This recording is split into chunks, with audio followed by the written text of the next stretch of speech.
दोस्तों स्वागत है आपका by the deep YouTube channel में। अगर आप ईटीएफ से रिलेटेड वीडियो देखना चाहते हैं तो अभी इस चैनल को सब्सक्राइब कर लीजिए, क्योंकि यहाँ पे हमेशा हम ईटीएफ से रिलेटेड वीडियो अपलोड करते हैं। साथ ही साथ मेरा एक टेलीग्राम चैनल है। इस टेलीग्राम चैनल पे आपको मार्केट से रिलेटेड अपडेट मिलेगा और जो हम खरीदते बेचते हैं उसकी भी जानकारी यहाँ पे अपडेट कर देते हैं। 2025 के लिए बेहतर से बेहतर ईटीएफ पोर्टफोलियो अगर बनाना हो तो किस तरह का वो ईटीएफ पोर्टफोलियो बनना चाहिए। तो आज की इस वीडियो को अगर आप आखिर तक देखेंगे तो पूरी बात आपको समझ में आ जाएगी कि ईटीएफ के जो पोर्टफोलियो होना चाहिए 2025 के लिए वो किस तरह का होना चाहिए, और इस पोर्टफोलियो को बनाने के पीछे मेरा क्या लॉजिक है वो भी हम इस वीडियो में आपको बताएंगे। ऐसा नहीं है कि हवा में जो है कि जो मन किया वो कुछ ईटीएफ लाएं और बता दिए पब्लिक को कि आप इस ईटीएफ को ले लीजिए, इसका पिछला रिटर्न इतना रहा है, आगे इतना रिटर्न मिल सकता है। ऐसा पोर्टफोलियो का वीडियो आपको यूट्यूब पे लाखों मिल जाएगा, लेकिन उसके पीछे कुछ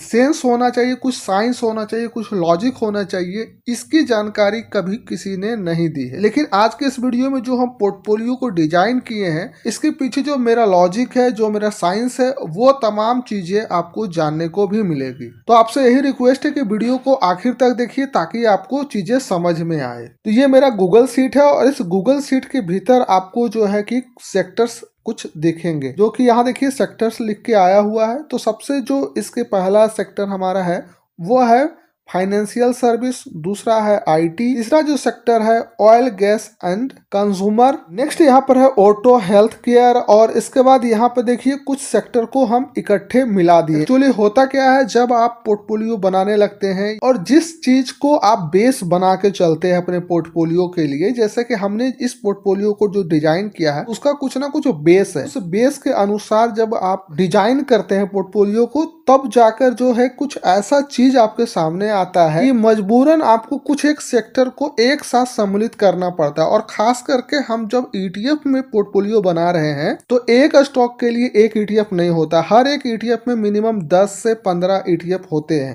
तो उस आधार से आपको जो है कि पकड़ना होगा जिस बेस पे आप पोर्टफोलियो बना रहे हैं, क्या उस बेस के अनुसार आपका ईटीएफ यहाँ पे आ रहा है या नहीं। तो ये चीजें आपको समझ में आ गई कि आखिर इसके भीतर हमने तीन सेक्टर को क्यों डाल दिया। ये चीजें आपको आगे बताएंगे हम। उसके बाद यहाँ पे है fast moving consumer goods, next आता है यहाँ पे मेटल एंड माइनिंग। उसके बाद इसके अंदर में भी देखिए आपको दो सेक्टर दिखेंगे। पहला जो सेक्टर है कंस्ट्रक्शन मटेरियल और दूसरा है कंस्ट्रक्शन। तो ये भी यहाँ पर भी आपको दो सेक्टर मिल गया। और उसके बाद यहाँ पे भी आपको दो सेक्टर मिल जाएगा, कैपिटल गुड्स, उसके बाद पावर, और लास्ट में यहाँ पे गोल्ड जो है ये ऑप्शनल हमारे तरफ से दिया गया है ताकि बैलेंस किया जा सके पोर्टफोलियो को। चलिए नेक्स्ट जो इसका है उस पेज पे चलते हैं। नेक्स्ट पेज पर आपको यहाँ देखने को मिल रहा होगा एक और नया कॉलम जिसमें लिखा हुआ है फंड एलोकेशन। फंड एलोकेशन मतलब कि अगर आपका 100 रुपया इन्वेस्टमेंट है, मान लो कि हमारा यहाँ पे 100 रुपया इन्वेस्टमेंट है, तो उस 100 रुपये को किस किस सेक्टर में हमें लगाना चाहिए, तो यहाँ पे वो चीज़ें आपको देखने को मिलेगी। तो जैसे कि यहाँ पे जैसे फाइनेंशियल सर्विस के अंदर हमने 34% रखा है, आईटी में 14% है, ऑयल एंड गैस में आपको 10% मिल जाएगा, ऑटो के अंदर 7% है, हेल्थ केयर के अंदर 5% है, और यहाँ पे जो 3 सेक्टर है उसमें 7% है, फास्ट मूविंग कंज्यूमर गुड्स के अंदर 6% है, मेटल एंड माइनिंग के अंदर 3% है, कंस्ट्रक्शन मटेरियल और कंस्ट्रक्शन के अंदर 6% है, कैपिटल गुड्स और पावर के अंदर 5% हमने एलोकेट किया है फंड को, और लास्ट में जो गोल्ड है उसके अंदर 4% हमने रखा है। यानी कि अगर किसी व्यक्ति के अनुसार अगर 100 रुपया मंथली इन्वेस्ट करना है उन्हें, तो इस हिसाब से करेंगे कि फाइनेंशियल सेक्टर का जो ईटीएफ होगा उसमें वो 34 रुपया इन्वेस्ट करेंगे। उसके बाद अगर उन्हें आईटी के अंदर इन्वेस्ट करना है तो 14 रुपया का इन्वेस्टमेंट करेंगे, ऑयल एंड गैस के अंदर वो 10 रुपया का इन्वेस्टमेंट करेंगे, और अगर ऑटो सेक्टर में उन्हें इन्वेस्ट करना है अपने पैसे का कुछ हिस्सा तो 7% यानी कि 7 रुपया इन्वेस्ट करेंगे। हेल्थ केयर के अंदर वो 5 रुपया इन्वेस्ट करेंगे। इसी तरीके से आगे का डिटेल देख के वो इन्वेस्ट कर सकते हैं। वीडियो में आगे जाने से पहले आपको बता दें कि यहाँ पर जो भी ईटीएफ का नाम मेरे द्वारा लिया जा रहा है वो कोई बाय सेल का जानकारी हम नहीं दे रहे हैं। जो भी खरीदना या बेचना हो वो अपने सेबी एडवाइजर से बात करके खरीदे और बेचे। आते हैं अपने टॉपिक पे और नेक्स्ट पेज पे हम आ जाते हैं। यहाँ पे आपको देखने को मिल जाता है फाइनल रिजल्ट, जो कि है ईटीएफ का नाम। मुख्य रूप से लोग यही चीजें देखने के लिए आते हैं कि आखिर वीडियो में कौन कौन से ईटीएफ के बारे में बोला जा रहा है। अमूमन जो देखने को मिलता है कि सिर्फ ईटीएफ का पिछला परफॉर्मेंस देख लिया जाता है और उसे 2025-2026 के लिए एक पोर्टफोलियो घोषित कर दिया जाता है। बट बेस क्या होना चाहिए हर एक पोर्टफोलियो का, किस तरीके के लोगों के लिए ये पोर्टफोलियो सूट करेगा, ये चीजें कभी भी बताई नहीं गई है। तो मेरा जो ये पोर्टफोलियो है वो उनके लिए है जो बहुत कम रिस्क लेना चाहते हैं और एक डिसेंट प्रॉफिट भी लेना चाहता है। देखिए यहाँ पर रिस्क कम कितना हो सकता है, डिसेंट प्रॉफिट कितना हो सकता है, ये तय हम नहीं कर सकते, ये तय मार्केट करता है। लेकिन कहीं न कहीं डाइवर्सिफाई पोर्टफोलियो होने पर ही हमारा जो है कि रिस्क फैक्टर इफेक्ट करता है और प्रॉफिट पे भी इफेक्ट करता है। तो मुख्य रूप से यहाँ पर कोशिश ये किया गया है कि पोर्टफोलियो डाइवर्सिफाई होना चाहिए और मुख्य रूप से यहाँ पर जिस चीज का बेस बनाया गया है उसे भी हम बताएंगे आपको आगे। तो जैसा कि यहाँ पर देख रहे हैं फाइनेंशियल सर्विस के भीतर जो है 34% हम रखे हैं। इसके भीतर हमने 2 ईटीएफ को रखा है। जैसे पहला जो ईटीएफ है बैंक बीज है, उसके बाद दूसरा ईटीएफ है फिन आई ईटीएफ। तो ये 2 ईटीएफ नेसेसरी है, इसे बाय करना है। 34% अगर हम यूज करते हैं 34 रुपया, तो 34 रुपया का डिवाइड कर दीजिए तो 17 रुपया के हिसाब किताब बैठता है। तो बैंक बीज में 17 रुपया और फिन आई ईटीएफ के अंदर 17 रुपया हमारा इन्वेस्ट हो जाएगा। तो डिपेंड करता है कोई 100 रुपया करेगा या 1000 करेगा मंथली या 10,000 करेंगे, उसके हिसाब से उनको यहाँ पे इन्वेस्ट करना होगा। नेक्स्ट जो है आईटी सेक्टर का है, तो सिंपल यहाँ पर है आईटी बीज में हमारा 14% इन्वेस्टमेंट जाएगा। उसका बाद ऑयल एंड गैस का है जो कि ऑयल आई ईटीएफ जो नया नया अभी लॉन्च किया हुआ है, तो यहाँ पे 10% उसमें जाएगा। ऑटो सेक्टर के अंदर यहाँ पे 2 ईटीएफ का नाम हम लिख रखे हैं, लेकिन इसमें से कोई एक ईटीएफ को ही सेलेक्ट करके चलना है। पहला जो ऑटो बीज है, दूसरा है ऑटो आई ईटीएफ, दोनों ठीक है, जिसमें चाहे उसमें इन्वेस्टमेंट किया जा सकता है। हेल्थ केयर की अगर बात करें तो 5% यहाँ है और हेल्थ केयर के अंदर एमओ हेल्थ को रखा गया है मेरे तरफ से, क्योंकि ये एक बेस्ट था। उसके बाद नेक्स्ट जो है यहाँ पे जो 3 सेक्टर है, इन तीनों सेक्टर के लिए 2 ईटीएफ है, टाटा इंडिया ईटीएफ का और कंज्यूमर बीज। ये दोनों ईटीएफ नेसेसरी है। ये दोनों ईटीएफ में से दोनों में इन्वेस्ट करना है, जो कि 7% होगा और 7% को आप डिवाइड कर सकते हैं 7 रुपया को, यानी कि 3.5 रुपया के हिसाब से दोनों ईटीएफ के अंदर लगाया जाएगा। नेक्स्ट है फास्ट मूविंग कंज्यूमर गुड्स, जिसके अंदर एफएमसीजी आ जा रहा है। मेटल एंड माइनिंग के अंदर कोमो आई ईटीएफ यानी कमोडिटी आई ईटीएफ है। उसके बाद इसके अंदर जो है कंस्ट्रक्शन मटेरियल और कंस्ट्रक्शन के अंदर इंफ्रा बीज को हम रखे हैं और कैपिटल गुड्स पावर के लिए सीपीएसई ईटीएफ यहाँ पे है। तो यहाँ पे हम तमाम ईटीएफ का नाम जान गए हैं और लास्ट में ये गोल्ड छूट गया था। ये गोल्ड जो है आपका 4% इसके अंदर जाएगा, जो कि गोल्ड बीज है, तो इसे भी लेके चलना है साथ में। अब बात कर लेते हैं कि हर एक सेक्टर के लिए हमने इन तमाम ईटीएफ को ही क्यों रखा। देखिए इसके पीछे जो लॉजिक है, निफ्टी 50 का हमने बेस बनाया। यहाँ पे निफ्टी 50 के अंदर जो 50 स्टॉक होता है, 50 स्टॉक किसी न किसी सेक्टर को रिप्रेजेंट करता है। हम डायरेक्ट स्टॉक में तो नहीं लगा सकते, जैसा कि हम लोग हमेशा बोलते आए हैं कि स्टॉक जीरो हो सकता है बट ईटीएफ जीरो नहीं हो सकता। तो अगर हम यहाँ पर ईटीएफ की बात करें तो 50 स्टॉक जो निफ्टी का है वो किस किस ईटीएफ में सबसे ज़्यादा उसका वेटेज दिया गया है, उसे यहाँ पर प्रेफरेंस दिया गया है। अब एग्जाम्पल के तौर पर यहाँ पर दिखा दें आपको कि फाइनेंशियल सर्विस के अंदर जो है 34% रखा गया है। लेकिन कौन कौन से स्टॉक हैं जो 34% निफ्टी के अंदर, अगर हम निफ्टी बीज के अंदर अपना पैसा लगाते हैं तो 34% फाइनेंशियल सर्विस में चला जाएगा। लेकिन 34% जो है कौन कौन से स्टॉक में जाके लगेगा, तो सबसे पहला आ जाता है यहाँ पे एचडीएफसी, उसके बाद यहाँ पर है एसबीआई है, उसके बाद एक्सिस बैंक हो जाता है और आईसीआईसीआई इसके अंदर आ जाता है। उसके बाद है एसबीआई लाइफ, देन उसके बाद आ जाता है कोटक, श्रीराम फाइनेंस आ जाता है। तो इस तरह से लगभग जो है 11 स्टॉक है जो फाइनेंशियल सर्विस से रिलेटेड है। अब सबसे बड़ी बात ये हमारे लिए चैलेंज था कि कुछ ऐसा स्टॉक यहाँ पर है जो बैंकिंग सेक्टर का है, कुछ ऐसा स्टॉक है यहाँ पे जो कि फाइनेंशियल सेक्टर का है, जैसे कि इंश्योरेंस वगैरह का, जैसे श्रीराम फाइनेंस हो गया, ये इंश्योरेंस वगैरह करता है। बजाज फाइनेंस हो गया, ये इंश्योरेंस करता है। उसके बाद है एसबीआई लाइफ है, तो ये भी इंश्योरेंस करता है। तो इस तरह का जो स्टॉक था एचडीएफसी लाइफ, ये भी इंश्योरेंस करता है। तो कुछ ऐसा स्टॉक था इसके अंदर जो इंश्योरेंस करता है, और कुछ ऐसा स्टॉक था जैसे एसबीआई, उसके बाद HDFC bank, Axis bank, ICICI bank, उसका कोटक बैंक आ जा रहा। तो ये क्या है, एक प्रॉपर बैंक है। तो दोनों अलग अलग चीज़ें, दोनों अलग अलग चीज़ों को मिक्स करने के बाद कोई एक ईटीएफ है नहीं। अगर नहीं है तो मजबूरन हमें यहाँ 2 ईटीएफ लेना पड़ा। इस ईटीएफ के अंदर FinAI ETF के अंदर जो है आपको फाइनेंशियल सेक्टर से रिलेटेड, जैसे कि श्री राम हो गया, बजाज फाइनेंस हो गया, उसके बाद HDFC लाइफ है, तो ये तमाम जो है स्टॉक इसके अंदर जिसका वेटेज भी ज़्यादा है और ये सब तमाम स्टॉक मौजूद भी है। इस ETF को क्यों रखा गया बैंक बीच को, क्योंकि इसके अंदर सारे बैंकिंग का है, जैसे कि HDFC bank, SBI bank, Axis bank, ICICI bank, ये तमाम है, आप भी जानते होंगे। तो ये दोनों ETF को रखने के पीछे यही लॉजिक है फाइनेंशियल सर्विस में, कि हम स्टॉक को टारगेट करते हुए हम ETF में इन्वेस्ट कर रहे हैं यहाँ पे। तो मुख्य रूप से बेस जो हमारा है इस पोर्टफोलियो को बनाने के पीछे, कि निफ्टी 50 का जो पूरा स्टॉक हमारे पास 50 है वो हमारा बेस होगा। और हम तमाम लोग जानते हैं कि निफ्टी में जितने भी स्टॉक है वो तमाम पावरफुल स्टॉक में से है। तो उसी को आधार मानते हुए हम यहाँ पर इसे डिजाइन किए हैं। लेकिन यहाँ पर कुछ ऐसा चैलेंज भी आया हमारे साथ, कुछ एक ऐसा सेक्टर है जिसका एक पर्टिकुलर ETF नहीं है। अब जैसे कि देखिए चैलेंज मेरे लिए क्या था, चैलेंज यहाँ पर देखिए आईटी बीज बहुत ही आसान था, क्योंकि आईटी सेक्टर था। तो आईटी सेक्टर के अंदर में 5 स्टॉक रखा है निफ्टी 50, जैसे कि इसमें है इन्फोसिस रखा हुआ है, HCL टेक रखा हुआ है, विप्रो रखा हुआ है, उसके बाद TCS है और टेक महिंद्रा है। तो ठीक है, ये जो पांचों स्टॉक है वो आईटी बीच के अंदर है, तो आसानी से हमें मिल गया, तो इसे हम यहाँ पर डाल दिए।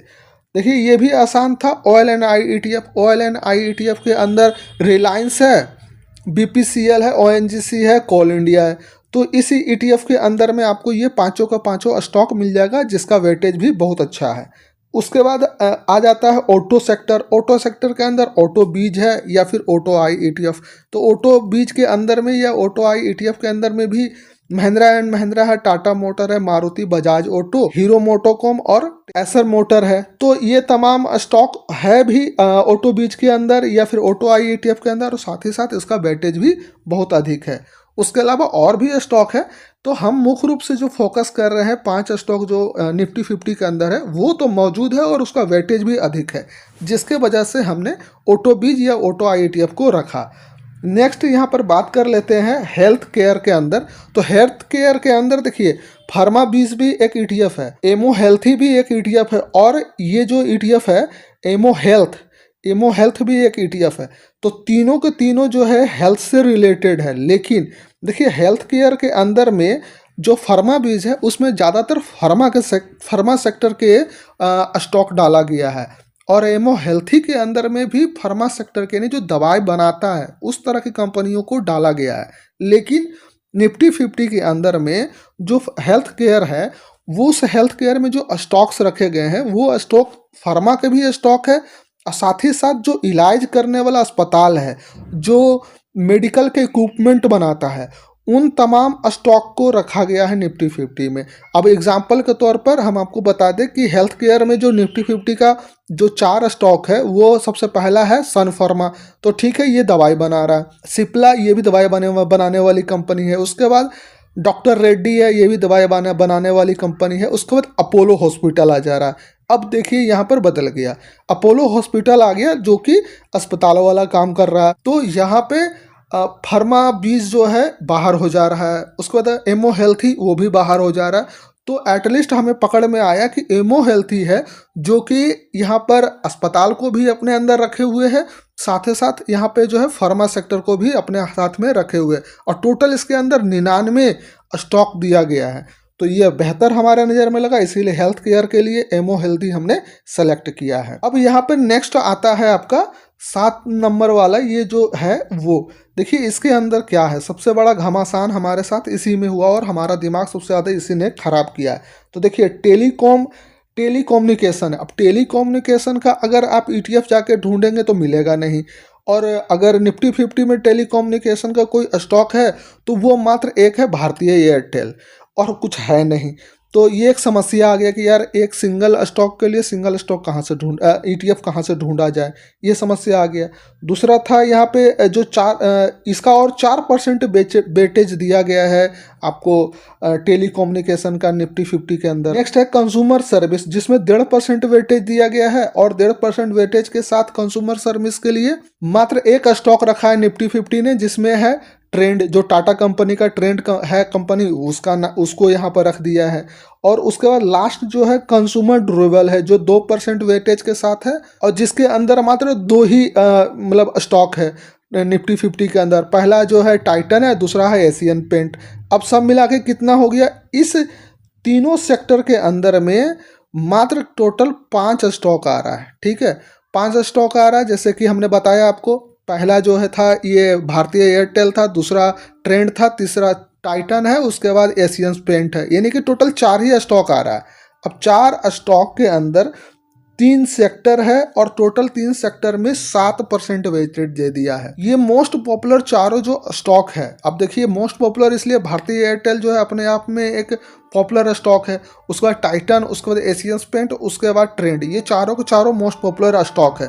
अब ये चारों को पकड़ने के लिए हाँ उसका वेटेज सबसे ज़्यादा हो, ऐसा एक ईटीएफ ढूंढना था। तो एक ईटीएफ में ये चारों नहीं मिला, तो जिसके लिए हमें 2 ईटीएफ पकड़ना पड़ा, जिसके अंदर वेटेज अच्छा खासा हो इन लोग का। तो कंज्यूमर बीज के अंदर में अगर हम जाके देखिएगा तो कंज्यूमर बीज के अंदर 4.23% जो है टाइटन का है और एशियन पेंट का जो दिया गया है 3.53% दिया गया वेटेज।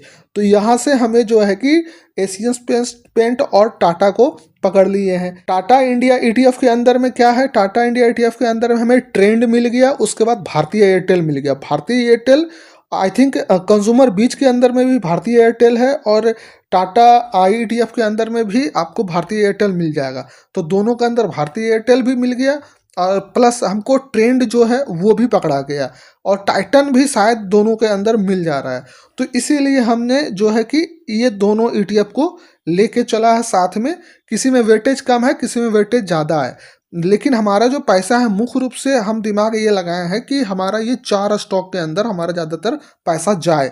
तो 4 स्टॉक के अंदर जो जाएगा तो हमारा निफ्टी के तरह ये भी काम करेगा। तो इसीलिए यहाँ पर जो है कि 2 ETF को रखना मजबूरी था, क्योंकि ये दोनों का अंदर में अलग अलग है वेटेज दिया गया। तो 7% है तो 3.5% करके हम जो है कि इन्वेस्ट कर सकते हैं। नेक्स्ट यहाँ पर आ जाता है आपको फास्ट मूविंग कंज्यूमर गुड, जिसमें FMCG का तमाम प्रोडक्ट है। तो फास्ट मूविंग कंज्यूमर गुड्स के अंदर में जो स्टॉक्स थे वो ITC था जो सबसे पहला रखा गया, उसके बाद हिंदुस्तान यूनिलीवर, उसके बाद नेस्ले, टाटा कंज्यूमर, उसके बाद ब्रिटानिया रखा गया था। तो ये FMCG के अंदर ये तमाम जो है स्टॉक आपको पाँचों मिल जाता है।